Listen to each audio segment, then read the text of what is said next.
அனைவருக்கும் வணக்கம். இன்னைக்கு நம்ம என்ன பார்க்க போறோம் அப்படின்னு சொன்னா திருக்குறள் தொடர்பான செய்திகள். திருக்குறள் தொடர்பான செய்திகள்ல குரூப் 4ல நமக்கு பார்த்தோம்.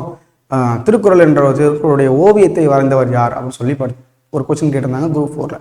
சரி, அதனால என்ன பண்றோம் அப்படின்னு சொன்னா அதுக்காக இந்த பகுதிக்கு நம்ம இம்பார்ட்டன்ஸ் கொடுத்து நம்ம இதை பார்க்க போறோம். சரிங்களா? எல்லாரும் குரூப் 2க்கு தயாராகிட்டு இருப்பீங்க அப்படின்னு நான் நம்புறேன். கிளியரா படிங்க, தெளிவா படிங்க. புக்கில் இருக்கிறத மனப்பாடம் பண்ணுறது அப்படின்றது நமக்கு ஒரு 60% நமக்கு கை கொடுக்கும். மிச்சம் இருக்கிற ஒரு 20% என்ன அப்படின்னு சொன்னால் நீங்கள் எந்த அளவுக்கு அண்டர்ஸ்டாண்ட் பண்ணிக்கிறீங்களோ அந்த அளவுக்கு அண்டர்ஸ்டாண்ட் தான் 20%. பேலன்ஸ் இருக்கிற 20% என்ன அப்படின்னு சொன்னால் ஒரு 10% உங்களோட ப்ரெசன்ஸ் ஆஃப் மைண்ட், நம்மளோட அந்த ப்ரெசன்ஸில் ஆப்ஷன் ஏவா ஆப்ஷன் பியா அப்படின்னு சொல்லிட்டு அந்த டைமில் நம்ம எப்படி யோசிக்கிறோம் அப்படின்றது தான். இன்னொரு 10% என்ன அப்படின்னு சொன்னால் எல்லாருமே என்னது இட்ஸ் ஆல் ஃபேக்ட் அப்படின்னு சொல்லுவாங்க இல்லையா, அந்த லக்கி ஃபேக்டர்ஸ் அப்படின்னு சொல்லுவோம் இல்லையா, இந்த மாதிரி தான் நம்ம பார்க்க போகிறோம். ஓகே, இன்னைக்கு நம்ம நேரட்டாகவே திருக்குறள் போயிடலாம். திருக்குறள் அப்படின்னு சொன்னாலே நமக்கு தமிழில் கிடைத்த நம்ம நிறைய நூல்கள் பற்றி படிச்சிருப்போம். ஒரு சிறப்பு வாய்ந்த நூல்கள் அப்படின்னு சொல்லும்பொழுது திருக்குறள்னு சொல்லுவோம். ஏன் இன்னைக்கு தமிழ் மொழி அப்படின்னு ஒரு மொழி இருக்குது, தமிழன் தான் என்னாலும் அப்படின்னு பாட்டு பாடுறோம். தமிழனென்று என்னது தமிழனென்று சொல்லடா தலை நிமிர்ந்து நில்லடா அப்படின்னு சொல்லி நம்ம சொல்கிறோம். அப்படின்னா இந்த எல்லாத்துக்கும் காரணம் என்ன அப்படின்னு சொன்னால் அந்த தமிழ் தொன்மையை உணர்த்தியவர் யாரு அப்படின்னு சொன்னா யாரு? நம்மளுடைய வள்ளுவர் தான். சரிங்களா? அவர் பெயரடு திரு என்பது அடைமொழியாக அவர் அழைக்கிறாங்க. வள்ளுவர், திருவள்ளுவர் அப்படின்னு சொல்றாங்க. சரிங்களா? அப்ப திருக்குறளும் திருவள்ளுவரும், அதாவது திருக்குறள் இல்லை என்றால் தமிழர் ஒரு இனமே இருந்திருக்கு, உலகத்தாருக்கு தெரிஞ்சிருக்காது. அதுக்கு காரணம் யாரு அப்படின்னு சொன்னா வள்ளுவர் தான். அப்ப அப்படிப்பட்ட திருவள்ளுவரை எப்படிலாம் போகிறாங்க? திருக்குறள்ல திருவள்ளுவர் என்னென்ன அதிசயங்களை உட்புகுத்திருக்காரு. திருக்குறளே ஒரு அதிசயம் தான். ஏன் அப்படின்னா ஒரு மனிதன் நன்றாக வாழ்வதற்கான அறத்துப்பாலும் பொருட்பாலும் இன்பத்துப்பாலும் 3 வகையான பால்களும் முப்பாலாகவும் கலந்து நமக்கு தொகுத்து கொடுத்துருக்காரு. சரிங்களா? ஒரு மனிதன் இறைவனை எவ்வாறு வழிபட வேண்டும், சரிங்களா, எந்த இறைவன் சொல்லலை. சரிங்களா? எந்த ஒரு மதத்தையும் சார்ந்த ஒரு நூலாக திருக்குறள் பார்க்கப்படலை. ஓகே, ஒரு மனிதன் எவ்வாறு இல்வாழ்க்கை நடத்த வேண்டும் என்று அறத்துப்பாலில் குறிப்பிட்டிருப்பார். பொருட்பால் எப்படி ஒரு அரசன் இருக்கணும், ஒரு அமைச்சன் எப்படி இருக்கணும், எப்படி பொருளை திரட்டணும், எப்படி பொருளை சேமிக்கணும், எப்படி பொருளை செலவு பண்ணணும் அப்படின்னு சொல்லிட்டு ஒரு பொருளாதார அறிஞராகவும் வள்ளுவர் இருந்திருப்பார். அடுத்து ஒரு ஃபேமிலி மீது அக்கறை கொண்டு ஒரு இன்பத்து பாலும் நமக்கு கொடுத்துருப்பாங்க. ஒரு இல்லறம் எப்படி இருக்கணும் அப்படின்றது. அப்ப திருக்குறளில் சொல்லாததும் இல்லை இல்லாததும் இல்லை அப்படின்னு சொல்லி நிறைய சுற்றோடர்கள் உண்டு.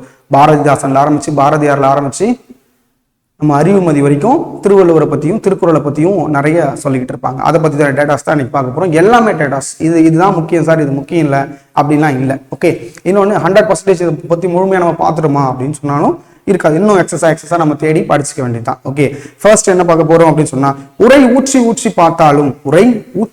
பார்த்தாலும் புளிக்காத பால் தந்தை தந்த தாய்ப்பால் அப்படின்னு சொல்லிட்டு கவிஞர் அறிவுமதி சொல்லியிருப்பாங்க. சரிங்களா? அப்படிப்பட்ட ஒரு திருக்குறளை தான் நம்ம பார்க்க போறோம். சரிங்களா?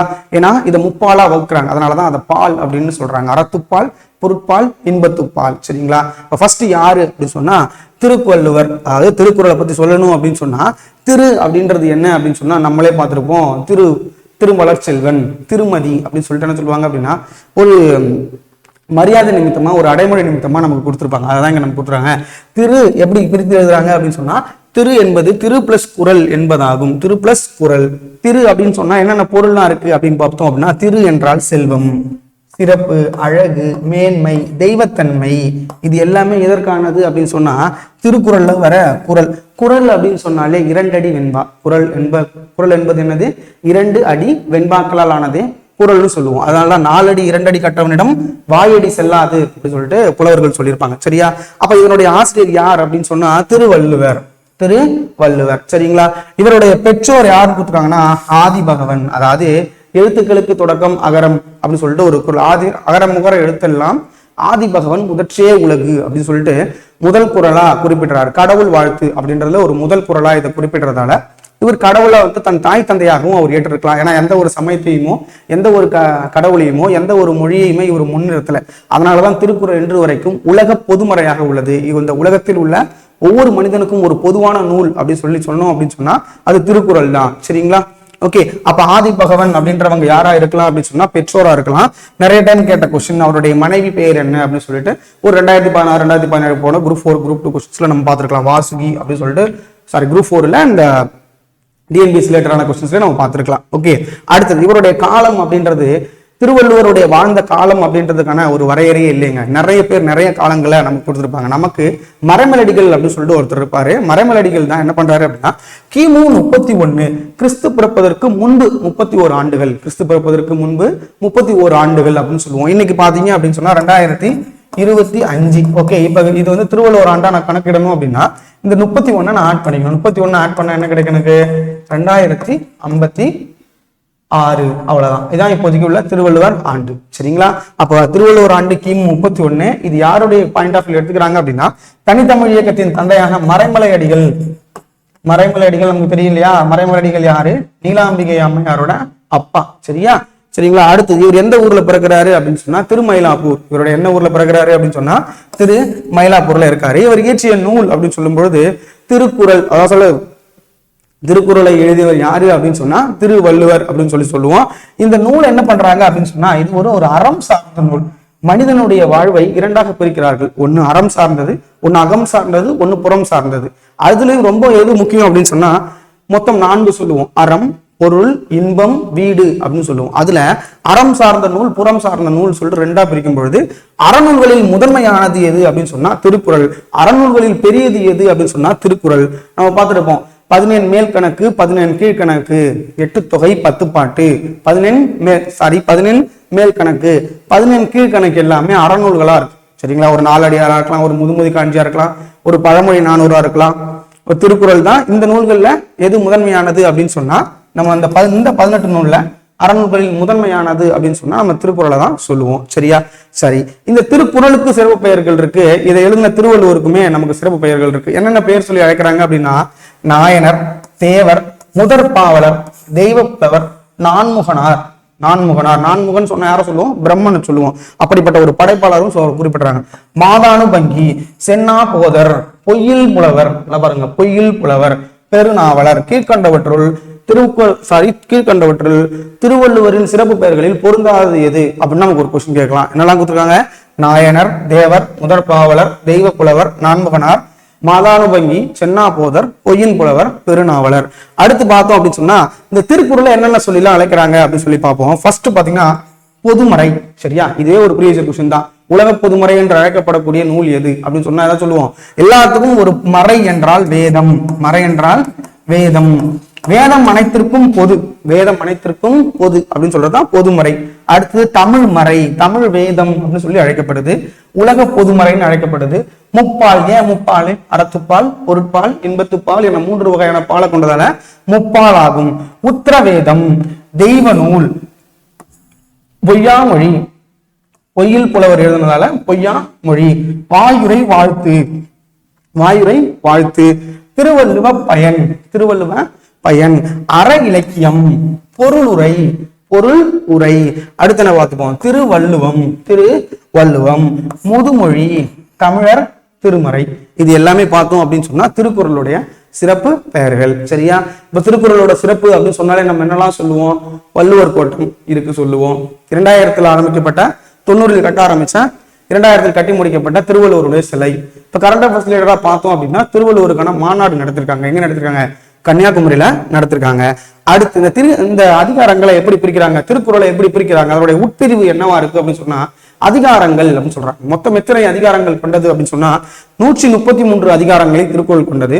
1330 குறட்பாக்களையும் கொண்டுள்ளது. அதாவது ஒரு அதிகாரத்திற்கு 10 குறள்கள், ஒரு அதிகாரத்திற்கு 10 2 அடி கொண்ட குறள் வெண்பாக்களால் ஆனது. அப்ப மொத்தம் எத்தனை குறள் இருக்கும்? 1330. இதை எப்படி பிரிக்கிறாங்க அப்படின்னு சொன்னா அறம், அறத்துப்பால், நம்மளோட சொல்லிட்டேன், அறத்துப்பால், பொருட்பால், இன்பத்துப்பால் அப்படின்னு சொல்றாங்க. இந்த அறத்துப்பால்ல ஒரு சில இயல்கள் இருக்கு, பொருட்பால்ல ஒரு சில இயல்கள் இருக்கு, இன்பத்துப்பால்ல ஒரு சில இயல்கள் இருக்கு. சரிங்களா? இப்ப இதுல நமக்கு என்ன கொடுத்துருக்காங்க அப்படின்னா அறத்துப்பால்ல எத்தனை இயல்கள் இருக்கு அப்படின்னு சொன்னா 38 இயல் இருக்கு. அறம் எவ்வளவு? 38. பொருள் எவ்வளவு? 70. இன்பம் எவ்வளவு? 25. இதை 3த்தையும் கூட்டுங்க, மொத்தம் 133 அதிகாரங்கள் கொண்டது. இப்ப இந்த அறத்துப்பால்ல மொத்தம் 4 இயல்கள் இருக்கு. மொத்தம் திருக்குறளில் உள்ள இயல்களின் எண்ணிக்கை 9. திருக்குறளில் உள்ள இயல்களின் எண்ணிக்கை எவ்வளவு? 9. அடுத்தது பாயிரவியல் அப்படின்னு சொல்லுவாங்க. பாயிரம் என்ன? 1000 முகத்தான் அகன்றது ஆயினும் பாயிரம் அல்லாது பண்புலன்றோ அப்படின்னு சொல்லுவாங்க. பாயிரம் அப்படின்னு சொன்னா என்னன்னா இன்ட்ரோடக்ஷன்.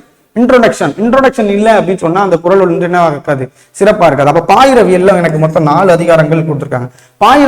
பாயிரம் முடிஞ்ச அடுத்தது எனக்கு இல்லறவியல், ஒருவன் இல்லறம் எப்படி நடத்த வேண்டும் என்பதற்காக 20 இயல்கள் எனக்கு கொடுத்துருக்காங்க. அடுத்தது இல்லறம் முடிஞ்சிருச்சு, அப்ப இல்லறம் முடிஞ்சா துறவரத்தை நான் எப்படி மேற்கொள்ளணும் அப்படின்னு சொல்லிட்டு கொடுத்துருக்காங்க. அடுத்து ஊழியல் வினையியல் அப்படின்னு சொன்னா ஒரு அதிகாரம். அப்ப மொத்தம் 20 + 13 33 34 மொத்தம் 38. இதையே மேட்ச் தி ஃபாலோயிங்ல நிறைய டைம் கேட்டிருக்காங்க. சரியா? ஓகே. அடுத்தது பொருட்பால். பொருள் அப்படின்னு சொன்னாலே யாருக்கிட்ட இருக்கும் அப்படின்னா அரசியல் அப்படின்னாலே பாலிடிக்ஸ்னாலே பணம் தான். அடுத்தது அங்கவியல், அடுத்தது ஒழிவியல். இதை அப்படியே பிரிச்சுக்கலாமா? அரசியல் என்றால் 25, அங்கவியல் என்றால் 32, ஒழிவியல் என்பது 13. இந்த ஊழியலுக்கும் ஒழிவியலுக்கும் டிஃபரன்ஷியேட் மறந்து அப்பப்போ மிஸ் பண்றீங்க. சரிங்களா? ஆப்ஷன்ல அதை படிக்கும்போது டக்குன்னு சடனா ஊழியல் தானே, கீழ்கண்டவற்றில் பொருந்தாதது எது அப்படின்னு கேட்கும்போது டக்குன்னு மாத்தி போட்டுவோம். ஒரு நிமிஷம் நிதானிச்சு போட்டோம் அப்படின்னா அந்த கேர்லெஸ் மிஸ்டேக்கை தவிர்க்கலாம். இன்பத்துப்பால் அப்படின்னு சொல்லும்போது 2ஆ பிரிக்கிறாங்க. களவியல்ல 7, கற்பியல்ல 18 அப்படின்னு சொல்லுவோம். களவியல்ல 7, கற்பியல்ல 18. அப்ப 133 அதிகாரங்களும் இந்த 9 இயல்ல தான் குறிப்பிடப்பட்டிருக்கு. அந்த அதிகாரங்களை நம்ம கொடுத்தாச்சு. சரிங்களா? இப்போ திருக்குறள் பாத்தீங்க அப்படின்னா 107 மொழிகள்ல மொழிபெயர்க்கப்பட்டிருக்கு அப்படின்னு சொல்றாங்க. உண்மையா இல்ல, நம்ம வந்து 170 மேற்பட்ட மொழிகள்ல மொழிபெயர்க்கப்பட்டிருக்கு. சரிங்களா? இப்ப என்ன பண்ணிருக்காங்க அப்படின்னா பட்ஜெட்ல கூட திருக்குறளை மொழிபெயர்க்கிறதுக்காக ஒரு 500 நூல்களை தேர்ந்தெடுத்து தமிழோட மொழிபெயர்த்து வெளியில அந்நிய நாட்டு இதுக்கு வந்து மாத்தணும் அப்படின்னு சொல்லியிருக்காங்க. சரிங்களா? ஓகே. அப்ப பிறப்புக்கும் எல்லா உயிருக்கும் என பொதுநெறி வாழ்த்து காட்டிய புகழ்வரார். அதாவது எல்லாத்துக்கும் ஒண்ணு, எல்லாமே ஒண்ணு, அவ்வளவுதான், அனைவரும் சமம் அப்படின்னு சொல்லிட்டு ரைட் டு ஈக்வாலிட்டியை ஃபர்ஸ்ட் சொன்னவரே யாரு அப்படின்னு சொன்னா யாரு? நம்ம வள்ளுவரே சொல்லிட்டார். சரிங்களா? அடுத்தது என்ன சொல்றாங்கன்னா திருக்குறள் அப்படின்னு சொன்னா இதனுடைய இலக்கண குறிப்பு என்ன? ரொம்ப இம்பார்ட்டன்டான ஒரு கொஸ்டின். சரியா? அடி எடுத்த கருவியாகு பெயர், ஆகு பெயர், ஒன்றரை நாள் ஆகி வருவதை ஆகு பெயர் அப்படின்னு சொல்லுவோம். ஒன்றரை நாள் ஆகி வருவதை ஆகு பெயர் அப்படின்னு சொல்லுவோம். அப்ப என்னது திருக்குறள் அப்படின்னா எடுத்த ஆகு பெயர். திருக்குறள் 9 இயல்களை கொண்டுள்ளது. அறத்துப்பால் வந்து பாயிரம், இல்லறம், துறவரம், ஊழியல். இது 1, இல்லறம் 20, பாயிரம் 4, துறவரம் 13. முன்னாடியே பார்த்தாச்சு. சரிங்களா? இயல்களை கொண்டது. அடுத்து போலாமா? அடுத்தது பொருட்பால். அரசியல் 25, அங்கவியல் 32, ஒலிவியல் 1 ஆகின்ற 3 இயல்களை கொண்டதுன்னு சொல்லி பார்த்திருப்போம். சரிங்களா? இப்போ காமத்துப்பால் அப்படின்னா களவியல் 7, கற்பியல் 18. ஏன்னா 2 இயல்களை கொண்டது, அது முன்னாடியே சொல்லியாச்சு. ஓகே. இப்ப திருக்குறள்ல என்னெல்லாம் கொடுத்துருக்காங்க, என்னெல்லாம் சிறப்பா சொல்லியிருக்காங்க அப்படின்னா திருக்குறளை பற்றி போற்றக்கூடிய இப்ப திருக்குறள் இருக்கு. இதனுடைய சிறப்பினை கூறும் ஒரு முதன்மை நூலாக உள்ளது எது அப்படின்னு சொன்னா திருவள்ளுவ மாலை. சரியா? தினை அளவு போதால் சிறுபுல் நீர் நீண்டு பனை அளவு காட்டும் அப்படின்னு சொல்ற அந்த கபிலரனுடைய வார்த்தைக்கிணங்க திருவள்ளுவ மாலைனா 53 புலவர்களால் 55 பாடல்கள் எழுதப்பட்டது. இந்த திருக்குறளுடைய சிறப்பினை பற்றி சொல்லக்கூடிய ஒரு நூல்கள்ல முதன்மையான நூலா இருக்கிறது திருவள்ளுவ மாலை. சரியா? அதை ஒருத்தர் மட்டும் இருக்க மாட்டாங்க. 55 பாடல எத்தனை பேர் இருப்பாங்க அப்படின்னா 53 புலவர்களால் எழுதப்பட்டுச்சு அப்படின்னு சொல்லுவாங்க திருவள்ளுவ மாலை. சரியா? அதுல ஒரு புகழ்பெற்ற தொடர் தான் நமக்கு அடிக்கடி கொஸ்டின்ல கேட்ட இந்த கபிலருடையது. ஓகே. இத்தனை அளவு போதா சிறுபுல் நீர் நீண்டு பனை அளவு காட்டும் அங்கேயே சொல்லிட்டாங்க. அப்படி திருக்குறளையோ திருவள்ளுவரையோ எப்படி புகழுரைகளா யார் யாரெல்லாம் என்னென்ன சொல்லியிருக்காங்க அப்படின்றதுலாம் இது எல்லாமே ப்ரீவியஸ் இயர் கொஸ்டின் தாங்க. நீங்க போய் திருக்குறள் ரிலேட்டட் கொஸ்டின்ஸ் அப்படின்னு சொல்லிட்டு ப்ரீவியஸ் பார்த்தாலே இதெல்லாம் இருக்கும். ஆளும் வேலும் பல்லு குருதி, நாளும் 2ம் சொல்லு குருதி என்று பழமொழியால் குறிக்கப்படும் நூல் என்ன அப்படின்னு சொன்னா ஆலங்குச்சி பார்த்திருப்போம். அதாவது ஆளும் வேலும். அப்ப ஆலங்குச்சும் வேலங்குச்சும் எதுக்கு அப்படின்னு சொன்னா ரஜினி பாட்டு கூட இருக்கும், ஆலம் போல் வேலை போல் அப்படின்னு சொல்லிட்டு. அந்த ஆலங்குச்சி எதுக்கு அப்படின்னா பல்லுக்கு உறுதியானது அப்படி சொல்றாங்க. அப்ப ஆளும் வேலும் பல்லுக்கு உறுதி, 4ம் 2ம். 4 என்றால் என்ன அப்படின்னா நாலடியார். 4 அடிகளை கொண்ட அறக்கருத்துக்களை கூறக்கூடிய ஒரு நூல் தான் நாலடியார். 8000 சமண முனிவர்களால் எழுதப்பட்ட ஒரு நூல். சரியா? 2ம் அப்படின்னு சொன்னாலே என்ன அப்படின்னா 2 அடிகளால் கொண்ட திருக்குறள். அப்ப 4ம் 2ம் சொல்லுக்கு உறுதி. ஒரு சொல்லுக்கு உறுதியானது எது அப்படின்னு சொன்னா 4ம் 2ம். அப்ப அறநூல்களிலேயே மிக புகழ்பெற்ற நூல் அப்படின்னு சொன்னா முதல்ல திருக்குறள், 2வது வைத்து எண்ணத்தக்கக்கூடியது எது அப்படின்னா நாலடியார், 3வது வைக்கக்கூடிய நூலும் இருக்கு பழமொழி 400. சரியா? அப்ப அதையுமே எடுத்துக்கலாம். அப்போ நாலடியார் மற்றும் திருக்குறள். சரியா? அடுத்தது பழகு தமிழ் சொல்லருமை 4-2 மறுபடியும் அதே தான் சொல்றாங்க. 4-2 அப்படின்னு சொன்னா அப்ப 4-2. அப்ப 4னா நாலடியார், 2னா என்னது 2 திருக்குறள். அவ்வளவுதான். 4 நாலடியார், 2 திருக்குறள். இந்த சொற்றொடரும் திருக்குறளையும் சொல்லுது, நாலடியாரையும் சொல்லுது. அடுத்து பாருங்க தமிழ் மாதின் இனிய உயர்நிலை. நல்லா பாருங்க, ரொம்ப இம்பார்ட்டன்டான ஒரு வேர்ட். தமிழ் மாதின் இனிய உயர்நிலை என போற்றப்படக்கூடிய ஒரே ஒரு நூல் எது அப்படின்னா திருக்குறள் தான். வேற எந்த நூலுமே கிடையாது. தமிழ் அப்படின்னு சொன்னாலே திருக்குறள் தான், அதை தாண்டி எதுவுமே இல்லை. அடுத்தது யாரு என்ன அப்படின்னு சொன்னா எப்பயும் போல பாரதியார், பாரதிதாசன் கட்டாயமா தமிழை புகழ்ந்திருப்பாங்க. ஓகே, வள்ளுவன் தன்னை உலகினிக்கே தண்டு வான்புகழ் கொண்ட தமிழ்நாடு, வான்புகழ் கொண்ட தமிழ்நாடு என்று பாரதியார் கூறியுள்ளார் நல்லா பாத்துங்க. வள்ளுவன் தன்னை உலகினிக்கே வான்புகழ் கொண்ட தமிழ்நாடு. வள்ளுவனை பெற்றதால இந்த வானளவு புகழ் கொண்டதும் மாறி யாரு மாறிட்டான்? இந்த தமிழ்நாடு மாறிடுது. சரியா? அப்போ பாரதியார் ஃபர்ஸ்ட் சொல்லிட்டார். அடுத்தது செந்தமிழ் நாடெனும் போதினிலே இன்ப தேன் வந்து பாயுது காதினிலே என்று பாரதியார் தான் பாடியிருக்காரு. ஓகே, அள்ளுவது. அடுத்து என்ன அப்படின்னா அந்த ரெண்டு தொடருக்குன்னா ரொம்ப கொஞ்சம் கன்ஃபியூஷனா இருக்கும். என்ன தொடர் அப்படின்னா என்னது? தமிழ்நாடு அப்படின்னு வந்துட்டாலே அங்க யார் அப்படின்னா வான் புகழ் தமிழ்நாடு, வானளவு புகழை கொண்ட தமிழ்நாடு அப்படின்னு சொல்லிட்டு வள்ளுவர் சொல்றார். சரியா? எதுக்காக வான் புகழ் அளவு தமிழ்நாடு வந்து புகழ் கொள்ளுது அப்படின்னா வள்ளுவனை பெற்றதால். சரியா? வள்ளுவன் தன்னை உலகினிக்கே தந்து வான்புகழ் கொண்ட தமிழ்நாடு. ஓகே, அடுத்தது வள்ளுவனை பெற்றதால் பெற்றதே புகழ் வையகமே. அவ்வளவுதாங்க. இந்த ரெண்டு தொடருக்கும் ரொம்ப வித்தியாசம் இருக்கும். இது ரெண்டுமே ரிப்பீட்டடா கேட்கக்கூடிய ஒரு கொஸ்டின். கொஞ்சம் கேர்லெஸ் ஆச்சோம் அப்படின்னு சொன்னா பாரதிதாசனா பாரதியாரா அப்படின்னு போயிடும். சரிங்களா? அப்போ இங்க பாத்தீங்க அப்படின்னா தமிழ்நாடு அப்படின்னு சொன்னாலே யாரா இருப்பா அப்படின்னு சொன்னாலே பாரதியார் தான். மிச்சம் பேலன்ஸ் இருக்கிறத பெற்றதே புகழ் வையகமே அப்படின்னு சொன்னா பாரதிதாசன் தான். இவங்க ரெண்டு பேருக்கும்ல வித்தியாசமே இதுதான். அடுத்தது இணையில்லா முப்பாலும் என் நிலத்தே. அப்ப இந்த முப்பாலுக்கு இணை இல்லாதது எதுவுமே இல்லை இந்த உலகத்துல. இணையாக்கூடிய எதுவுமே இல்லை. என்னது? அறத்துப்பால், பொருட்பால், இன்பத்துப்பால் என்ற 3 வகையான பாலுக்கும் இணை இல்லாதது எதுவுமே இல்லை அப்படின்னு சொன்னது யாரு அப்படின்னு சொன்னா பாரதிதாசன். அறிவுபூர்வமா சொல்றாரு. சரிங்களா? அதாவது அதிகாரப்பூர்வமா சொன்னா அது பாரதியார், ஆக்கப்பூர்வமா அறிவுபூர்வமா சொன்னா அது பாரதிதாசன். அதை படிக்கும்பொழுது நம்ம கண்டுபிடிச்சிடலாம். ஏதாவது ஒண்ணுதான் மிஸ் ஆகும். ஓகே, தெல்லும் தமிழ்நடை சின்னஞ்சிறிய 2 அடிகள். அவ்வளவுதாங்க. அள்ளும் தெரிஞ்சோரும் உள்ளுவதெல்லாம் அப்படின்னு சொல்லிட்டு உணர்வாகும் அப்படின்னு சொல்லிட்டு பாரதிதாசன் சொல்றாங்க. அப்ப 2 அடிகள் அப்படின்னு சொன்னாலே அப்ப வான்புகழ் தமிழ்நாடு அப்படின்னு சொன்னாதான் பாரதி யார். மிச்சம் எல்லாமே யார் வரா அப்படின்னு சொன்னா சுவைதோறும் அப்படின்னு சொன்னாலே யார் வருவா? நம்ம பாரதிதாசன் தான்.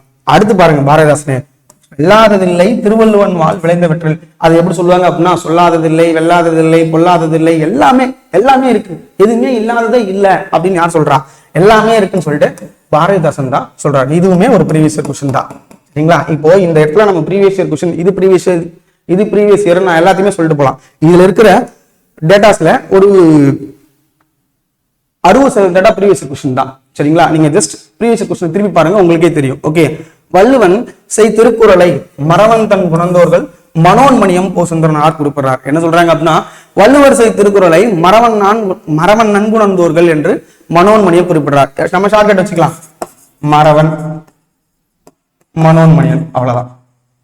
சரியா? எல்லா ஸ்டேட்மெண்ட்டையும் படிச்சு நம்ம ஒண்ணு மெயின்ஸ் எழுத போறோம் டெஃபினட்டா இல்ல. சரிங்களா? அதனால குட்டி குட்டியா ஒரு வார்த்தைகளை நான் வச்சுக்கல. வான்புகழ் தமிழ்நாடு பாரதியார், வெல்லாததில்லை சொல்லாததில்லை, இல்லை அப்படின்னு சொன்னா பாரதிதாசன், பெற்றதால் புகழ் வையகமே பாரதிதாசன். சரிங்களா? அடுத்தது வள்ளுவன் செய் திருக்குறளை அப்படின்னு சொல்லுவாங்க. ஒளியை கோட்டமடைய செய்து தொலைவில் உள்ள பொருளை அருகில் தோன்றுமாறு செய்யலாம் என்று கூறியவர் கலிலியோ கலிலி. நான் தான் சொல்லிட்டேன்.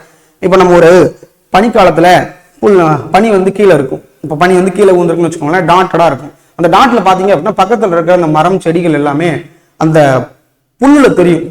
அதுதான் சொல்லியிருப்பாங்க, ஒரு பனைமரத்தோட இது வந்து அந்த குட்டியான ஒரு துளி நீர்ல தெரியும். அதான் எங்க சொல்றாரு. கலிலியோ கலிலி தான் தொலைநோக்கியை கண்டுபிடிச்சவர். அதுக்கு ஒரு எக்ஸாம்பிளா இதான் சொல்றாங்க. ஓகே, அணுவை துளைத்து நல்லா பாத்துங்க, 2 இருக்கு. ஒண்ணு அணுவை துளைக்கணும், இன்னொன்னு கடுகை துளைக்கணும். நான் வச்சுக்கோங்க. அணு அப்படின்னு சொன்னா ஆட்டம்ஸ், ஒரு நுண்ணிய துகள் தான். அணுவை துளைத்து 7 கடலையும் புகட்டி 7 கடலை புகட்டி குறுகை தரித்த குரல் என்று பாடியவர் யார் அப்படின்னு சொன்னா ஔவையார். அணு அப்படின்னு சொன்னாலே யாரு அப்படின்னா ஔவையார், மறந்துடக்கூடாது. இதுல இன்னொருத்தர் வருவாங்க. கடுகை துளைத்து 7 கடலை புகட்டி குறுகை தரித்த குரல் அப்படின்னு சொன்னா இடைக்காரனார். பின்னாடி பேக்லேயே வருவாங்க பாருங்க. தமிழர் வாழ்வியல் இலக்கணம் என போற்றப்படும் நூல் உங்களுக்கே தெரியும், வாழ்வியல் இலக்கணம். அதுதான் மனிதனால் எழுதப்பட்ட ஒரு நூல். என்னது? திருக்குறள் அப்படின்னு சொல்லுவாங்க. சரியா? மனிதன் அறநெறியுடன் வாழ மனிதனால் எழுதப்பட்ட ஒரு நூல்.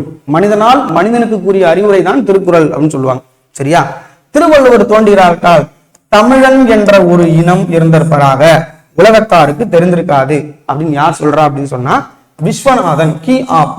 விஸ்வநாதன் அவர் தான் சொல்றார். சரியா? திருவள்ளுவர் இல்லை அப்படின்னா திருக்குறள் இல்லை, திருக்குறள் இல்லை அப்படின்னா தமிழன் ஒருத்தர் இருந்திருக்கான், தமிழன் ஒரு மொழி இருந்திருக்குன்னு சொல்லிட்டு தெரிஞ்சிருக்காது. சரிங்களா? அடுத்து திருக்குறள் என்ற நூல் தோன்றிராவிட்டால் ஃபர்ஸ்ட் திருவள்ளுவர், இப்ப திருக்குறள் அவர் தானே எழுதினாரு.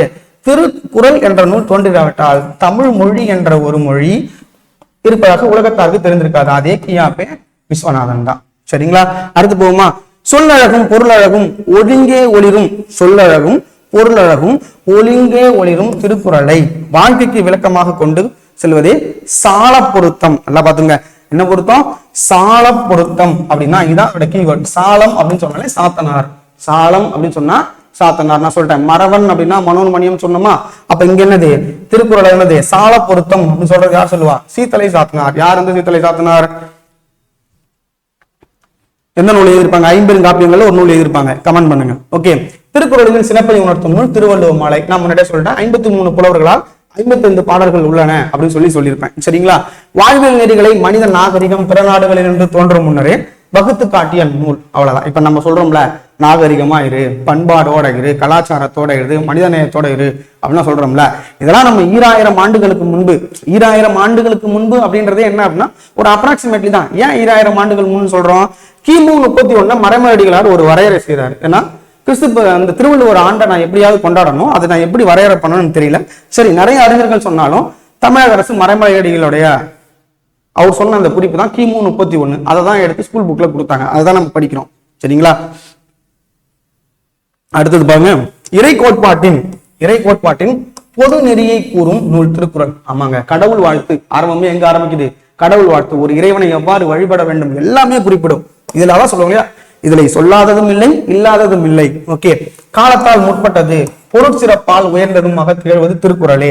பொருட்சிறப்பால், ஏன்னா பொருட்பால்னு ஒரு அதிகாரம் 70 கொடுத்துருக்காங்க, 70 அதிகாரங்கள் கொடுத்துருக்காங்க, 700 குறள் கிட்ட. சங்க காலத்து ஒழுக்க முறைகள் சிலவற்றை கடிந்து நன்னெறிகளை, இதாங்க ரொம்ப இம்பார்ட்டன்ட், நிறைய டைம் கேட்ட ஒரு கொஸ்டின். சரிங்களா? நன்னெறிகளை போதிக்கும் தன்மை திருக்குறளில் காணப்படுகிறது. கல்லுண்பது, பாருங்க, கல்லுண்பது புலால் உண்பதை தடுக்கிறது. இதுதான் கொஸ்டின். சரியா? திருக்குறள் கல்லுண்பதையும் புலால் உண்பதையும் தடுக்கிறதா அப்படின்னு ஒரு கொஸ்டின் கேட்கலாம். கட்டாயமா தடுக்கிறது தான். ஏன் அப்படின்னா எந்த ஒரு தீய செயல்களையும் அது ஊக்குவிக்கல. சரிங்களா? உருசிய நாட்டு, அதான் சொல்லுவாங்க திருக்குறளை எப்படி எல்லாம் பாதுகாக்கிறாங்க அப்படின்னா, உருசியா அப்படின்னு ஒரு நாடு இருக்கு, ரஷ்யான்னு சொல்லுவோம். சரிங்களா? உலகின் பாதுகாப்பான ஒரு நாடுகள்ல ஒன்னா இருக்கு. அந்த நாட்டுல அணுகுண்டே துளைக்காத, அதாவது அணு துளைக்காத கிரெம்ளின் மாளிகையில் திருக்குறள் என்ன பண்றாங்க அப்படின்னா வைக்கப்பட்டிருக்காங்க. சரியா?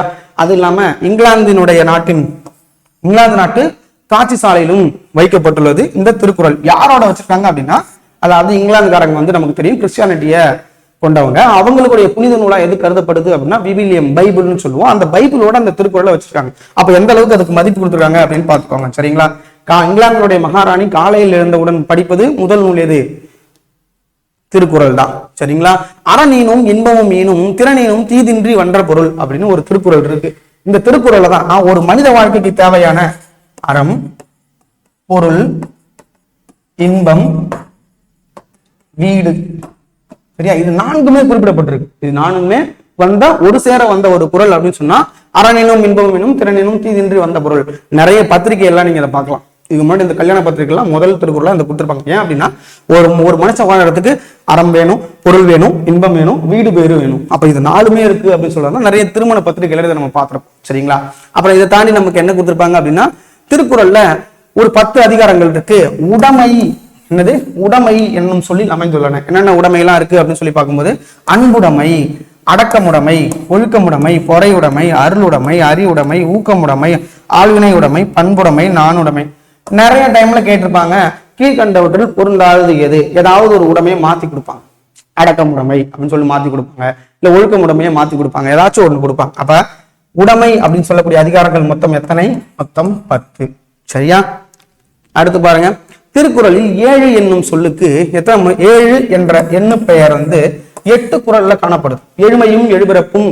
சரியா? எழுமையும் எழுபிறப்பும் ஏமா புடைத்து அப்படின்னு சொல்லிட்டு ஒரு குறள் இருக்கு. அப்ப 7 அப்படின்றது 8 குறள்ல இடம்பெற்றிருக்கு.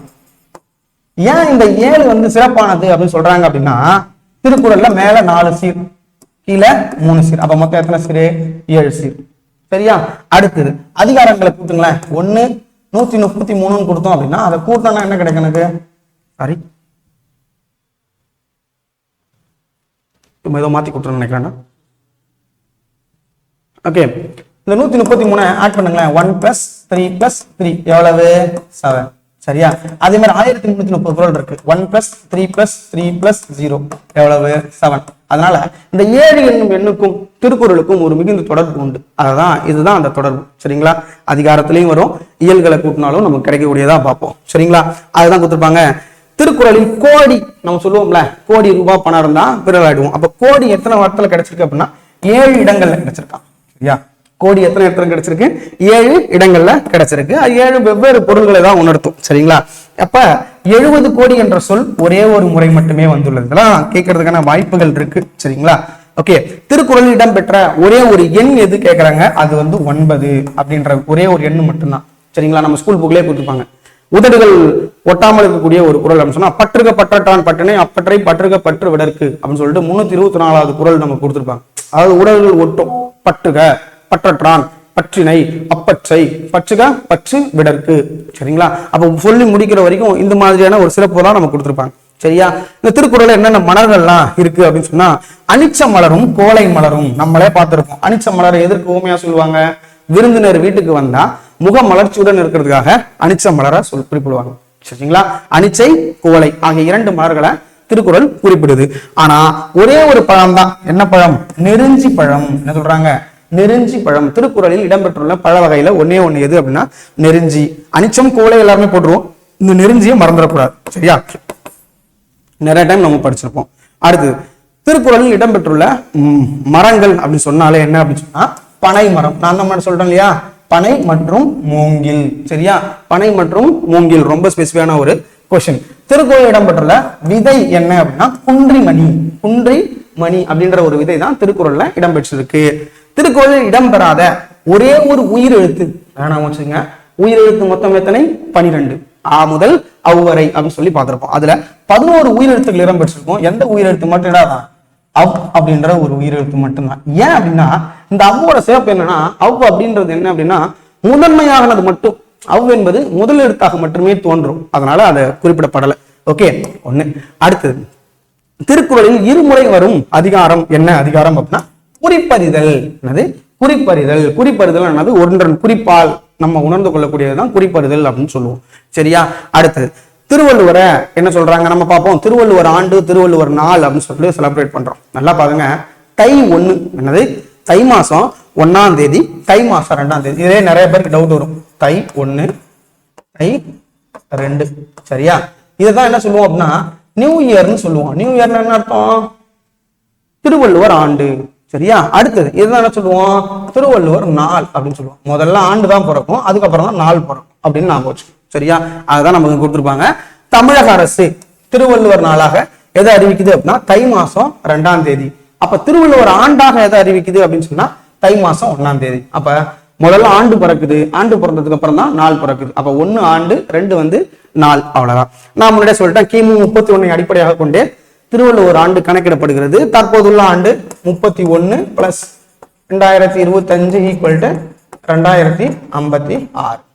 சரியா? 2056. அடுத்து என்ன சொல்றாங்க? திருக்குறளுக்கு உரை எழுதுறாங்க. இப்ப நம்ம திருவள்ளுவர் ஓலைச்சுவடியில எழுதியிருக்காரு. அந்த திருக்குறளை தான் நம்ம படிக்கிறோமா? டெஃபினட்டா இல்ல. இதற்கு முன்னாடி இருந்த தமிழ் அறிஞர்கள் என்ன பண்ணுவாங்க? அந்த திருக்குறளை படிச்சு நிறைய அந்த தமிழ் மொழி திருவள்ளுவர் எழுதும் போது இருந்த தமிழ் மொழி தான் இன்னைக்கு இருக்கா அப்படின்னா டெஃபினட்டா இல்ல. கால ஓட்டத்துல எழுத்துக்கள் மாற்றப்பட்டு எழுத்துக்கள்ல சீர்திருத்தம் செய்யப்பட்டு நம்ம பார்த்திருப்போம். 2 பேரை நமக்கு முக்கியத்துவமா கொடுத்திருப்பாங்க. யாரை கொடுத்திருப்பாங்க அப்படின்னு சொன்னா வீரமாமுனிவர். சரியா?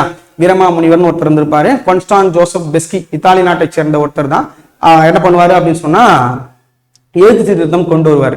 அப்ப அதுக்கப்புறம் யாரு அப்படின்னு சொன்னா பெரியார் எழுத்து சீர்திருத்தம் கொண்டு வந்திருப்பாரு.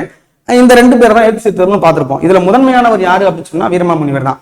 அப்ப அவர் எழுதின தமிழை நம்மளால படிக்க முடியாது. அதுக்காக உரை எழுதுவாங்க. இன்னைக்கு வரைக்கும் எழுதிட்டு இருக்காங்க. சரியா? நம்ம பள்ளிப்பாட புத்தகத்துல கூட கொடுத்துருப்பாங்க.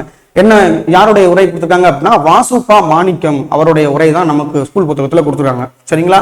ஓகே, இப்ப இருக்கிற யாருடைய உரையை நம்ம படிக்கிறோம் அப்படின்னா வாசுபா மாணிக்கம் உரை தான். சாலமன் பாப்பையா உரை எழுதியிருக்காரு, கலைஞர் கருணாநிதி உரை எழுதியிருக்காரு, நிறைய பேர் உரை எழுதியிருக்காங்க. சரிங்களா? ஓகே, அதுதான். அதுல 10 பேர் அப்படின்னு சொல்லிட்டு இந்த திருக்குறளுக்கு உரை எழுதினவங்க எத்தனை பேர் அப்படின்னு சொன்னா 11. 11 அப்படின்னா என்ன அர்த்தம் அப்படின்னா 10 பேர். யார் யாரு அப்படின்னா இதே ஒரு ப்ரீவியஸ் கொஸ்டின் தான்.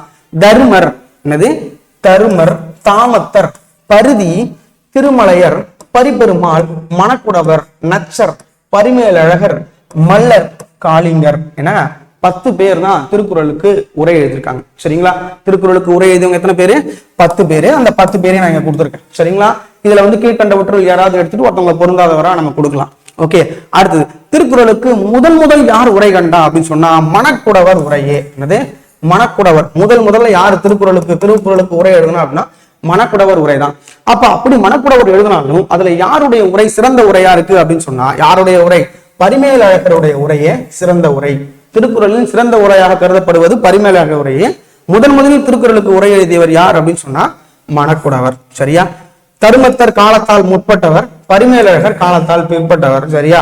தனது தருமர் அப்படின்னு சொன்னா இருக்கிறதுலே பெரிய வயதுடையவர் யாரு அப்படின்னா தருமர் தான். சின்ன பையன் யாரு அப்படின்னா பரிமேலழகர் தான்.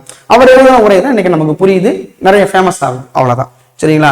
அடுத்தது இதை வந்து அச்சுல மொழிபெயர்க்கிறாங்க. சரிங்களா? இது வந்து அச்சுல மொழிபெயர்க்கிறாங்க. அதுல பார்த்திருப்போம் மலையாத்துவசன் மகன் ஞானப்பிரகாசம் என்ன ஊரை சேர்ந்தவன் அப்படின்னா தஞ்சையில தான் வெளியிடுறான். மலையாத்துவசன் மகன் ஞானப்பிரகாசம் என்ன பண்றான் அப்படின்னா 1812 முதல்ல திருக்குறளை பதிப்பித்து வெளியிடுறாங்க. சரிங்களா? பதிப்புத்துறையின் தலைமகன் அப்படின்னு சொல்லி 2 பேரை யாரை பார்ப்போம். அதாவது இந்த பதிப்புத்துறையில மீட்டெடுத்தவர் ஒரு 3 பேர். ஆறுமுக நாவலர், அடுத்து யாரு அப்படின்னா தமிழ் தாத்தா என்று அழைக்கப்படுபவர், அடுத்து தாமோதரன் பிள்ளை. இவங்க 3 பேர் தான் பழங்கால ஓலைச்சுவடிகள் இருந்த நூல்களை எழுத்துருவில் ஏற்றி அதை அச்சில் ஏற்றி அதை வெளியிட்டவங்க, பதிப்பித்து வெளியிட்டவங்க. சரியா? பதிப்புத்துறையின் பிதாமகன் அப்படின்னு சொல்லிக்குள்ள அழைக்கப்படுறார். யாரு? தமிழ் தாத்தா என்று அழைக்கப்பட்டவர். சரியா? அப்ப 812 இது ஒரு ப்ரீவியஸ் கொஸ்டின், நமக்குலாம் சொல்லணும்னு அவசியமே இல்லை, உங்களுக்காகவே தெரியும். ஓகே, பரிமேலழகருடையவன் முதலாக திருக்குறளை பதிப்பித்தவர் யார்? நீங்களே பாருங்க, 10 பேர் உரை எழுதியிருக்காங்க. அதுல சிறந்த முதலில் எழுதினவர் யாரு அப்படின்னா மணக்குடவர்னு பார்த்தோம். அதுல சிறந்த உரை எதுன்னு பார்த்தா பரிமேலழகர் உரை. அந்த பரிமேலழகர் உரையை யாரு பதிப்பிக்கிறா அப்படின்னு சொன்னா ராமானுஜ கவிராயர். ரொம்ப இம்பார்ட்டன்ட். 1840 நிறைய டைம் இது ஒரு கேட்ட ஒரு கொஸ்டின். சரியா? 840 திருக்குறளில் 14 கீழ்க்கணக்குகளில் அதிக பாடல்கள் அடிகளையும் கொண்டது. நான் தான் முன்னாடியே சொல்லிட்டேன் இல்லையா, அதிகமான பாடல் அடிகளை கொண்டதுன்னு சொல்லிட்டு. ஓகே, அடுத்து பார்ப்போமா. அடுத்து இங்க என்ன கொடுத்துருக்காங்க அப்படின்னு சொன்னா 14 கீழ்க்கணக்கு நூலில் பாவகையால் குறள் வெண்பா என்ற பெயர் பெற்ற ஒரே ஒரு நூல் என்ன அப்படின்னா உண்மையாலுமே 14 கீழ்க்கணக்கு அப்படின்றது வந்து காலத்தால் பிந்தைய நூல். ஆனா திருக்குறள் என்பது காலத்தால் முந்தைய நூல். சரி, ஒரு கணக்காக என்ன பண்றாங்க அப்படின்னு சொன்னா எப்படி ஒரு பாட்டு 8 தொகை அப்படின்றதால சரி ஒரு அறநூல்கள் என்பதாலதான் 14 கீழ்க்கணக்கு நூல்கள்ல திருக்குறளை கொண்டு வந்து வைக்கிறாங்க. இல்லைன்னா இந்த காலத்து நூல்கள் கிடையாது. சரிங்களா? இந்த 14 கீழ்க்கணக்கில் இருக்கு. சாரி, ஆமா, 14 கீழ்க்கணக்கில் இருக்கக்கூடிய மிச்ச நூல்களுடைய காலத்தை சேர்ந்தது இது அல்ல. இது காலத்தால் முற்பட்டது. அறநூல்கள் என்ற ஒரு காரணத்தால கொண்டு வந்து அடுக்கி வைக்கிறேன், அவ்வளவு. சரியா? ஓகே, திருக்குறளை மொழிபெயர்ப்புகள். அப்ப பாருங்க, உலக பொதுமறை 170க்கும் மேற்பட்ட மொழிகளில் மொழிபெயர்க்கப்பட்டுள்ளது அப்படின்னு சொல்றாங்க.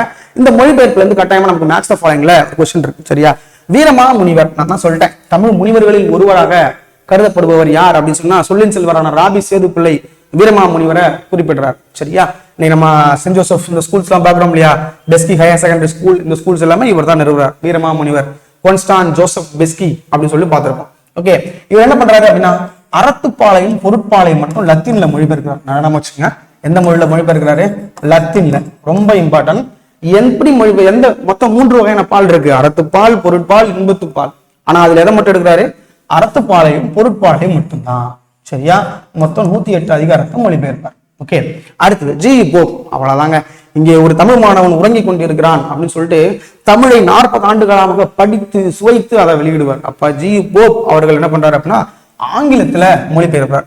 இவருடைய மொழிபெயர்ப்பை பார்த்துதான் காந்தியடிகளுக்கே தமிழ் கற்க வேண்டும் என்ற ஆசை உருவாயிருக்கும் அப்படின்னு சொல்லுவாங்க. அவர் வந்து தமிழ்நாடு வரும்பொழுது அவருடைய உரையை யார் நினைப்போம் அப்படின்னு சொன்னா தமிழ் தாத்தா என்று அறியப்படக்கூடிய யாரு? தமிழ் தாத்தா யாரு? நீங்க தான் சொல்லணும். ஓகே, அடுத்தது எல்லிஸ் துரை. எல்லிஸ் துரைன்னு சொன்னாலே யாராதான் இருப்பா? அவங்க ஆங்கிலத்தில் தான் எழுதியிருப்பாங்க. பிரான்சிஸ் எல்லிஸ் அப்படின்னு படிச்சிருக்கோம், அவர் தான் இவர். ஓகே, அடுத்தது கிண்டர்ஸ்லே, வாவேசு ஐயர். இவங்க 2 பேருமே என்ன செய்றாங்க? ஆங்கிலத்துல மொழிபெயர்க்கிறாங்க. அடுத்தது பூர்ணலிங்கம். பூர்ணலிங்கம் யார் தெரியுதா? மூசி பூர்ணலிங்கம்னு படிச்சிருப்போம். ஓகே, ராஜாஜி. இவங்களும் என்ன பண்றாங்க அப்படின்னு சொன்னா ஆங்கிலத்துல தான் மொழிபெயர்க்கிறாங்க. அப்ப ஆங்கில மொழிபெயர்ப்பிலே பாருங்க, ராஜாஜி, வாவேசு ஐயர் அப்படிலாம் பார்த்திருப்போம். ராஜகோபாலாச்சாரியார் தான் இவர். ஓகே, இதுல என்னெல்லாம் கொஸ்டின் கேட்டிருக்காங்க அப்படின்னா வாவேசு ஐயர் கொஸ்டின் கேட்டிருக்காங்க, வீரமாமுனிவர் கொஸ்டின் கேட்டிருக்காங்க, ஜி போப் கொஸ்டின் கேட்டிருக்காங்க, கிரேல் கொஸ்டின் கேட்டிருக்காங்க, ஏரியல் கொஸ்டின் கேட்டிருக்காங்க, டால்சுதாய் கொஸ்டின் கேட்டிருக்காங்க, பிடி ஜெயின் கொஸ்டின் கேட்டிருக்காங்க, வைத்தியநாதர் கொஸ்டின் கேட்டிருக்காங்க. இதெல்லாம் டைரக்டா கேட்க மாட்டாங்க, மேட்ச் த ஃபாலோயிங்ல ஃபில் பண்ண சொல்லுவாங்க. சரிங்களா? அப்ப டாக்டர் கிரேல் அப்படின்றவர் எந்த நாட்டை சேர்ந்தவர் அப்படின்னா, இப்ப இந்த கிரேல் எழுதுனீங்க அப்படின்னா GRAWL அப்படின்னு எழுதுவோம். அப்ப G ஃபார் என்னது? ஜெர்மன். அவ்வளவுதான். ஓகே. அடுத்து ஏரியல் அப்படின்னு சொல்லுவோம். ஏரியல் அப்படின்னு சொன்னாலே பிரெஞ்சு. ஏரியல் அப்படின்னா என்ன அர்த்தம்? ஏரியல் அப்படின்னு சொன்னாலே என்னது? பிரெஞ்சு. நான் எப்படி ஞாபகம் வச்சுப்பேன் அப்படின்னா, ஏரியல்ல துவைச்சா துணி ஃப்ரெஷ்ஷா இருக்கும். அப்ப ஏரியல் பிரெஞ்சு அப்படின்னு சொல்லி சும்மா ஷார்ட்டா ஞாபகம் வச்சுப்போம். உங்களுக்கு எப்படி ஞாபகம் வச்சுக்கலாம் ஞாபகம் வச்சுக்கலாம். டால்ஸ்டாய் நம்மளே பார்த்திருப்போம். என்ன பார்த்திருப்போம்? டால்ஸ்டாய். டால்ஸ்டாய் அப்படின்னு ஒருத்தர் இருப்பார். அவர் எங்க இருக்காரு அப்படின்னா ரஷ்யா நாட்டை சேர்ந்தவர், உருஷியம். சரியா? ரொம்ப இம்பார்ட்டன்ட். பிடி ஜெயின். இன்னைக்குமே நம்ம ஜெயின்ஸ் கல்லூரி எல்லாம் பாக்குறோம். ஓகே, ஹிந்தி. சரியா? நார்த் இந்தியாஸ் தான். ஓகே. அடுத்தது வைத்தியநாத தேசிகர் அப்படின்னு சொன்னா தெலுங்கு. அப்ப திருக்குறளை எந்தெந்த மொழிகள்ல இவங்க தான் மொழிபெயர்த்தாங்க அப்படின்றது ரொம்ப இம்பார்ட்டன்டான ஒரு ஃபேக்ட்ஸ்.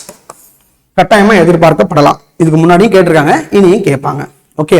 இந்த திருக்குறள் எதுல தொடங்குது அப்படின்னு சொன்னா அகரத்துல தொடங்கி நகரத்துல முடியும். அகரத்துல தொடங்கி நகரத்துல முடியுது. அப்ப முதல் குறள் எங்க ஆரம்பிக்குது? அகர முகர எழுத்தெல்லாம். ஃபர்ஸ்ட் எழுத்து என்னது? ஆ. இறுதி எழுத்து நா. அவ்வளவுதான். சரிங்களா? அப்ப நமக்கு அதான் கொடுத்துருக்காங்க. இங்க என்ன கொடுத்துருக்காங்க? அகர முகர எழுத்தெல்லாம் ஆதி பகவன் முதற்று உலகு. அப்ப முதல் எழுத்து என்னது? ஆ. அடுத்தது என்ன கொடுத்துருக்காங்க பாருங்க, கடைசி திருக்குறள். ஊடுதல் காமத்திற்கின்பம் அதற்கின்பம் கூடி முயங்க பெறின். கூடி முயங்க பெறின். சரியா? அப்ப இங்க இன்னும் நகரத்துல முடியுதா? அப்ப குறள் 1, குறள் 1330. சரியா? இப்ப இதை பத்தி பேசக்கூடிய, சிறப்பை பத்தி பேசக்கூடிய சில நூல்களும் இருக்கு. சரியா? சிவசிவ வெண்பா, தினகர வெண்பா, வடமலை வெண்பா, சோமசேர் முதுமொழி வெண்பா, குமரேச வெண்பா போன்றவை குறளினுடைய சிறப்பை கூறுகின்றன. அப்ப வெண்பா ஏன் அப்படின்னா இது குறள் வெண்பாவாலான நூல். அப்ப வெண்பாக்கள் ஒரு 5 வகையான வெண்பாக்களும் இத குறிப்பிடுறாங்க. சரியா? அடுத்து என்ன கொடுத்துறாங்க அப்படின்னா, திருக்குறளை முதலாக பதிப்பித்தவர் யார் அப்படின்னு சொன்னா அம்பலவான தம்பிரான் 1812 சொல்றாங்க. 1812 யார் பதிப்பித்தா அப்படின்னா ஞானப்பிரகாசம் தான் பதிப்பிப்பார்.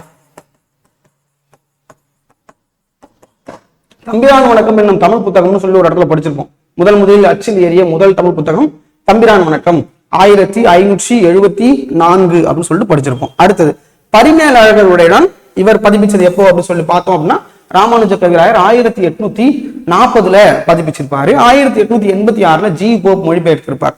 சரிங்களா? தமிழுக்கு கதி. அங்க பாருங்க, தமிழுக்கு கதி. தமிழுக்கு கதி அப்படின்னு சொன்னா கா அப்படின்னு சொன்னா என்ன அப்படின்னா கம்பராமாயணம். சரியா? யார் எழுதுனது? கம்பர் எழுதிய கம்பராமாயணம். தி அப்படின்னா திருக்குறள். சரியா? இந்த 2 இருந்துச்சு அப்படின்னா உலகமே அழிஞ்சிட்டாலும் இந்த உலகத்தை மறுபடியும் மீட்டுறவு செஞ்சிடலாமா அப்படின்னு சொல்றாங்க. தமிழுக்கு கதி அப்படின்னு சொல்லக்கூடிய 2 நூல்கள் கம்பராமாயணமும் திருக்குறளும். கம்பராமாயணமும் திருக்குறளும். சரியா? இதுதான் ஒரு ப்ரீவியஸ் கேட்கப்பட்ட ஒரு கொஸ்டின். சரியா? உலகளாவிய இலக்கியம். ஆமா. சரியா? இது உலகளாவிய இலக்கியம். உடம்பை வளர்த்தேன் உபாயம் அறிந்ததே. சாரி, உடம்பை வளர்த்தேன் உபாயம் அறிந்தே அப்படின்னு சொன்னாங்க. அதாவது நான் உடம்பை வளர்க்கிற வழிமுறை எனக்கு தெரிஞ்சிச்சு. உடம்பை வளர்த்தேன் உயிரை வளர்த்தேனா அப்படின்னா அது என்னது? 4 பேர் சைவப்புறவர்களால் ஒருவர் எழுதிய ஒண்ணு என்னன்னு கமெண்ட் பண்ணுங்க. ஓகே. அப்ப இதுவும் அப்படியே திட்டவும் அதே மாதிரியே இருக்கு. உடம்பை வளர்த்தேன் உபாயம் அறிந்தே அப்படின்னு யார் சொல்றா? திருவள்ளுவர் சொல்றாரு. அறிவற்றால் காக்கும் கருவி திருவள்ளுவர். அது இந்த குறள் தான் யாருக்கு பிடித்தமான குறள் அப்படின்னா நம்மளுடைய 11வது குடியரசுத் தலைவராக இருந்த அப்துல் கலாம் அவர்களுக்கு மிகவும் பிடித்தமான ஒரு குறள் அப்படின்னு சொல்லிட்டு பள்ளிப்பாட புத்தகத்துல கொடுத்திருப்பாங்க. சரிங்களா? தமிழரின் வாழ்வியல் இலக்கணம் அப்படின்னு சொல்லி கொடுத்திருக்காங்க. அதுக்கப்புறம் என்ன சொல்றாங்க அப்படின்னா அந்த திருக்குறளை யாரெல்லாம் போடுறா அப்படின்னா திணையளவு போதா சிறுபுல் நீர் நீண்டு பனையளவு காட்டும் அப்படின்னு சொல்லிட்டு திருவள்ளுவர் மாலையில கபிலர் குறிப்பிடுறாரு. அடுத்து யாரெல்லாம் குறிப்பிடுறாங்க அப்படின்னா வள்ளுவரும் தம்பூரல் பாவடியால் வையத்தூர் உள்ளுவதெல்லாம் அலர்ந்தார் ஓர்ந்து. சரிங்களா? இந்த மாதிரி சென்டென்ஸ் கொடுத்து இது யார் சொன்னா அப்படின்னு சொல்றது கட்டாயமா நமக்கு கேட்கக்கூடிய ஒரு வினாக்கள் தான். சரிங்களா? அதை எப்படி ஞாபகம் வச்சுக்கலாம் அப்படின்னா நமக்கு தெரியும் திணையளவு போதா சிறுபுல் நீண்டு பனையளவு. பனைன்னு சொன்னாலே பனைமரம் சொல்றாலே யார் வந்துருவா அப்படின்னா கபிலர் வந்துருவாங்க. சரிங்களா? அடுத்து யாரு அப்படின்னு சொன்னா பாவடி. பாவடி அப்படின்னு சொன்னா பாவடி பரணர். ஷார்ட்கட் ஞாபகம் வச்சுக்கோங்க. பாவடி பரணர். வள்ளுவரும் தம் குறள் பாவடியால். குறள் பாவடினா என்னது? குறள் வெண்பாவால் ஆனது. அதுதான் அவங்க சொல்றாங்க. நாம ஞாபகம் வச்சுப்போம். ஓகே. உள்ளந்தோறும் உள்ளம் உருக்கும் வள்ளுவர் வாய்மொழி மாண்பு. சரியா? வாய்மொழி மாண்பு. மாண்பு அப்படின்னா மாங்குடி மருதனார். மாண்பு பாவடி பணர் பாவடி பரணர். மாண்பு என்றால் மாங்குடி மருதனார். சரியா? அடுத்தது பொய்யோய் பல பொய்ப்பல பொய்யோய் போயின அல்லாத மெய்ப்பல மெய்யாய் விளங்கின முப்பாலின் தெய்வ திருவள்ளுவர் திருக்குறளால் வையத்துள் வாழ்வார் மானத்தே அப்படின்னு சொல்லிட்டு குறிப்பிடுறாங்க. அடுத்து பார்ப்போமா, கடுகை துளைத்து யார் சொல்றா அப்படின்னா தேனிக்குடி கீரனார் அப்படின்றவர் தான் சொல்றார். சரியா, நம்ம முன்னாடி எங்கே எழுதிடலாமா, இங்கே எழுதலாமா, தேனிக்குடி கீரனார் இவர் என்ன சொல்றாரு அப்படின்னா பொய் மெய் அப்படின்னு சொல்லிட்டு நம்ம சொல்றாரு. சரியா, இது எப்படி வச்சுக்கலாம்னா பொய் மெய். சரியா, தேனி கீரை சாப்பிடுது அப்படின்றது பொய், அதான் பொய் பல பொய்யோய் போயின பொய்யல்லாத மெய் பல மெய்யாய் விளங்கினவே முப்பாலின் தெய்வ திருவள்ளுவர் திருக்குறளால் வையத்து வாழ்வார் மானத்து அப்படின்னு சொல்லிட்டு நம்ம குறிப்பிடப்படுறாங்க. சரியா, அப்ப பொய் அப்படின்னு சொன்னா தேன் கீரையை சாப்பிடுது, அதான் தேனிக்குடி கீரனார். ஜஸ்ட் ஷார்ட்கட்காக தான், உங்களுக்கு நல்லா ஷார்ட்கட் தோணுச்சு அப்படின்னா நீங்க வச்சுக்கலாம். ஓகே, அது ஏற்கனவே சொல்லிட்டேன். அணுவை துளைத்து கடலை புகட்டி குறுகை தரித்த குறள் என்றால் அவை அப்படின்னு சொல்லி பார்த்தோம். இங்க யார் அப்படின்னா கடுகு இருக்கு இல்லையா, ஒரு குட்டியான கடுகு, கடுகை துளைத்து கடலை புகட்டி குறுகை தரித்த குறள் அப்படின்னு சொன்னா இடைக்காடனார். நல்லா பாருங்க, யார் இருக்கா, இடைக்காடனார். காடன் கடுகு, கடுகு காடன், அவ்வளவுதான் ஞாபகம் வச்சுக்கோங்க. அணுவை துளைத்து அதுதான் திரும்ப அவையாருங்க நான் பக்கத்திலே கொடுத்துட்டேன். ஒன்றே பொருளின், அடுத்து பாருங்க, ஒன்றே பொருளின் வேறொன்றின் அவ்வென்ற அன்றென்பார் ஆறு சமயத்தார் நன்றென எப்பாவலரும் ஏப வள்ளுவர் முப்பால் பொழிந்த மொழி. சரியா, வள்ளுவர் முப்பால் பொழிந்த மொழி அப்படின்னு சொன்னாலும் யார் அப்படின்னா கல்லாடனார். ரொம்ப இம்பார்ட்டன்டான ஒரு கொஸ்டின். முப்பால் பொழிந்த மொழி யார் அப்படின்னு சொன்னா கல்லாடனார். சரியா, 3 வகையான பாலை கல்லுல இருக்கு. ஓகே, என்றும் புலராதேனர் சொல்கினும் நின்றளந்த தேன்பிலிச்சும் நீர்மையதனை குன்றா அப்படின்னு சொன்னா இறையனார் அப்படின்னு சொல்றார். யார் சொல்றா, இறையனார். திருவள்ளுவர் மாலையில குறிப்பிடப்படுறார். சரிங்களா, அடுத்தது புத்தகம் 100 புரட்டி சித்தம் கலங்கி திகைப்பதேன் வித்தகன் தெய்வ புலவர் திருவள்ளுவர் சொன்ன பொய்யில் மொழி இருக்கும் பொழுது அப்படின்னு சொல்லி சொல்றாங்க. அப்பா பல புக்கை ஏன் படிச்சு நீ சித்தம் கலங்கி இருக்கணும், ஒரே ஒரு புக்கை படி நீ அறிவாளியா மாறிடுவ அப்படின்னு சொல்லி யார் சொல்ற அப்படின்னா கவிமணி தான் சொல்றார். அதாவது அழகான ஒரு வரி. புத்தகம் 100 புரட்டி களைப்புற்று சித்தம் கலங்கி திகைப்பதேன் வித்தகன் யாரு, திருவள்ளுவர். தெய்வ புலவர் திருவள்ளுவர் அப்படின்னு சொல்லிட்டார். சொன்ன பொய்யில் மொழி அப்ப நம்ம பார்த்துப்போம் இல்லையா, திருக்குறளுக்கு பொய்யில் மொழின்னு இருக்கும் பொழுது செந்தமிழ் செல்வ திருக்குறளை, சரியா, இது ஒரு ஸ்டாண்டர்ட். செந்தமிழ் செல்வ திருக்குறளை நெஞ்சமே சிந்தனை செய்வாய் தினம் நீதி திருக்குறளை நெஞ்சார தம்வாழ்வில் ஓதித்தெழுக ஓர்ந்து யார் அப்படின்னு சொன்னா கவிமணி. இது வரைக்கும் 2ஆ கூட நம்ம பிரிச்சுக்கலாம் இது. ஓகே, இது ஒண்ணு கூட பிரிச்சுக்கலாம். யார் சொல்ற அப்படின்னு சொன்னா கவிமணி தான். நிறைய கொஸ்டின்ல இங்க கொஞ்சம் கொடுத்துருப்பாங்க, மேல கொஞ்சம் கொடுத்துருப்பாங்க. ஓகே, திருக்குறளில் உள்ள சொற்கள் அப்படின்னு சொல்லும் பொழுது திருக்குறள்ல மொத்தம் 14,000 சொற்கள் இடம்பெற்றுள்ளன. திருக்குறளில் உள்ள மொத்த எழுத்துக்கள் அப்படின்னு சொல்லும் பொழுது இங்க 14,000, இங்க 42,194 எழுத்துக்கள் உள்ளன அப்படின்னு சொல்லுவாங்க. திருக்குறளில் தமிழ் எழுத்துக்களில் 246 எழுத்துக்களில் 37 எழுத்துக்களில் மட்டுமே இடம்பெறவில்லை. அப்ப 247 எழுத்துல 37 எழுத்து இடம்பெறலனா எத்தனை எழுத்து இடம்பெற்றிருக்கு, 210. இப்படியும் ஒரு கொஸ்டின் கேட்கலாம். நான் முன்னாடியே சொல்லதுதான், இருமலர்கள் கோலை இடம்பெறும் ஒரே பழம் நெருஞ்சி பழம் அப்படின்னு சொல்லி பார்த்திருப்போம். திருக்குறளில் இடம்பெறும் குன்றின் மணி விதை அப்படின்னு சொல்லி பார்த்திருப்போம். அப்படியே தான் கொடுத்துருக்காங்க. பனை மூங்கில். ஓகே, எல்லாமே திருப்பி கொடுத்துருக்குமா? ஓகே, அடுத்து இதுல கொஞ்சம் மாத்திட்டாங்க. திருக்குறளில் இடம்பெறாத 2 சொற்கள், தமிழ் அப்படின்றதும் எங்கேயும் இடம்பெறல, கடவுள் அப்படின்றது என்ன வகையான கடவுள் அப்படின்றதும் அங்க இடம்பெறல. சரியா, திருக்குறளினுடைய மூலத்தை முதலில் அச்சிட்டவர் யார் அப்படின்னா தஞ்சை ஞான பிரகாசர் 812. முதல் உரை யாரு அப்படின்னா மணக்குடவர்னு பார்த்திருப்போம். திருக்குறளை முதலாக ஆங்கிலத்தில் மொழிபெயர்த்தவர் நம்ம மொழிபெயர்ப்பு ஃபுல்லாக பார்த்தாச்சு, ஜி போப். திருக்குறள் உரையாசிரியர்களில் 10வது உரையாசிரியர் யார் அப்படின்னா பரிமேலழகர். அதனால் காலத்தால் முற்பட்டவர் யார் அப்படின்னு சொன்னா தர்மர். பிற்பட்டவர் யார் அப்படின்னா பரிமேலழகர். திருக்குறள் இடம்பெற்ற ஒரே எண் என்பது 9ன்னு பார்த்திருப்போம். 7 என்பது கோடி என்ற சொல் 7 இடங்களில் இடம்பெற்றுள்ளது. அதை திரும்ப நமக்கு கொடுத்திருக்காங்க. அடுத்து ஆங்கிலத்துல திருக்குறள் 40 பேருக்கு மேல மொழிபெயர்த்திருக்காங்களாம். சரிங்களா, அது இதுவரை திருக்குறள் 26 மொழிகளுக்கு மேல வெளிவந்திருக்குன்னு சொல்றாங்க. இல்ல, 38 மொழிகளுக்கு மேல வந்திருக்கு. சரியா, இன்னும் அப்போ இங்கிலீஷா கூட ஆயிருக்கலாம். ஓகே, அதாவது நரிக்குறவர்கள் பேசக்கூடிய என்ன மொழி அப்படின்னா வக்பு ஒலி அப்படின்ற ஒரு மொழியிலையும் திருக்குறள் மொழிபெயர்க்கப்பட்டிருக்கு. சரியா, அப்ப இந்த திருக்குறளை பத்தி என்ன டேட்டாஸ் கொடுத்துருக்கேன். இன்னும் குட்டியா கொஞ்சம் தான் இருக்கும், அதை நீங்க சேர்த்து ஆட் பண்ணி படிச்சுக்கலாம். வேற என்னெல்லாம் படிப்போம் அப்படின்னு சொன்னா திருக்குறள்ல என்னெல்லாம் கொடுப்பாங்க, சிம்பிளா கொடுத்துருவாங்கன்னா உலக பொதுமறைன்னு ஒரு காரணம் கொடுத்துருப்பாங்க. அடுத்து வந்து திருக்குறளை பற்றி சொல்லும் பொழுது நம்ம திருவள்ளுவர் சிலை எங்க இருக்கு அப்படின்னா கன்னியாகுமரியில இருக்கு. யாரு கட்டினா அப்படின்னா கலைஞர் தான் கட்டியிருப்பாரு. 2000 கட்டி முடிச்சிருப்பாரு. ஒரு பாடத்துல கொடுத்துருப்பாங்க அதுக்கு 7000 டன் வரைக்கும் கற்கள் தேவைப்பட்டுச்சு அப்படின்னு சொல்லுவாங்க.